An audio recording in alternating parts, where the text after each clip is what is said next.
Alright, let's go, guys, said James.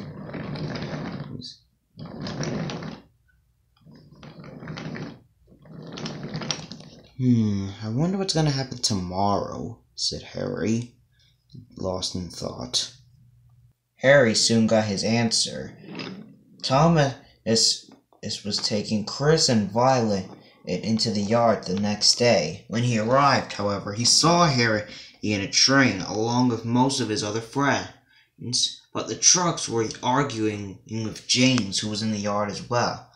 Oh, come on, James, you should have been out of here a few minutes ago. Yeah, dude, you're gonna strain yourself and then break down and go to the works. Then you won't be able to make this delivery. Don't worry. I'll get you trucks out of here. Okay, I give up. You have tried your hardest all day for the past few minutes, said Fungi. I'll help him pull you guys, said Thomas. Oh, would you please, Thomas? That would be just good for him. Yes, thank you for the help, Thomas. Thomas went to put Chris and Violet in the sidings.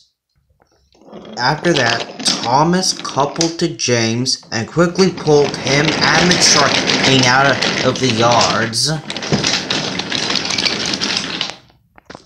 Whoa, slow down, Thomas, said James. We're not in that big of a hurry. Yeah, you're making Bouncer or an Angus shake, and they're dropping some coal and stones everywhere, said Brick. But Thomas wasn't really listening.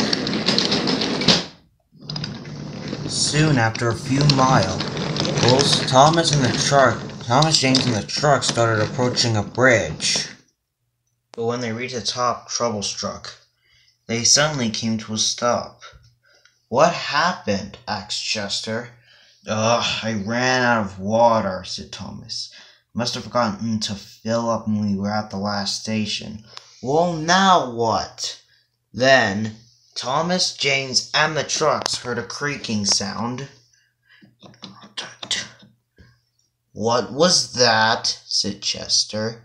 Harry looked down. The bridge! It's starting to fall apart! Uh-oh. What do we do now? Then Thomas, James, and the trucks heard a whistle. It was Timothy. He was bringing a flatbed that James had forgotten at the yard with Lord Hooky. But when he arrived, he was horrified. What happened? And no time to explain. You have to get us off the bridge, said Thomas. It's breaking, said Harry. And I'm out of water too, said Thomas. Thinking quickly, Timothy coupled to the back of the train and started pushing. Slowly but surely, the train started to move off the bridge with the help of James. The trucks slowly helped too, but not most of them were able to move. But with the help of Timothy, James, and some of the trucks, they managed to move the train off the bridge safely. But there was still a cracking. We have to move, said Harry, and the train picked up speed slowly, as they soon dashed around the bend and then were out of sight.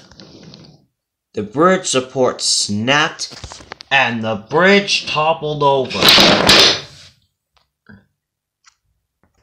Phew, that was close, said Timothy.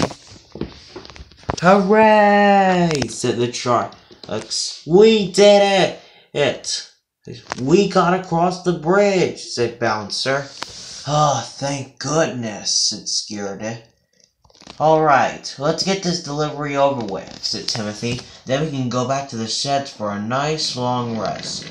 So James and Timothy had to push and pull Thomas and the train all the way to the next station. As soon as they arrived at the next station, Thomas's tanks were full of water, and soon they were on their way again.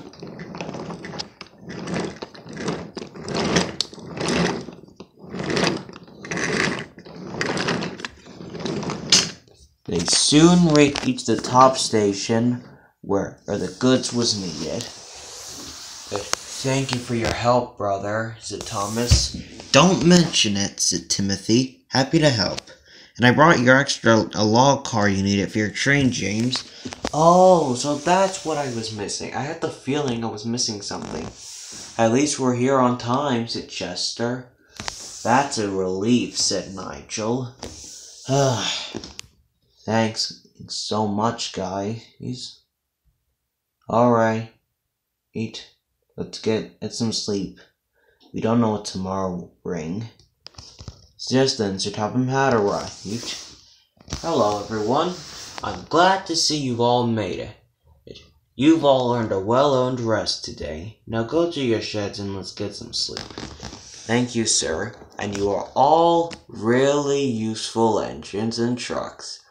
Thomas, Timothy, and James tooted their whistles happily and then went off to the sheds with the trucks after their goods were unloaded.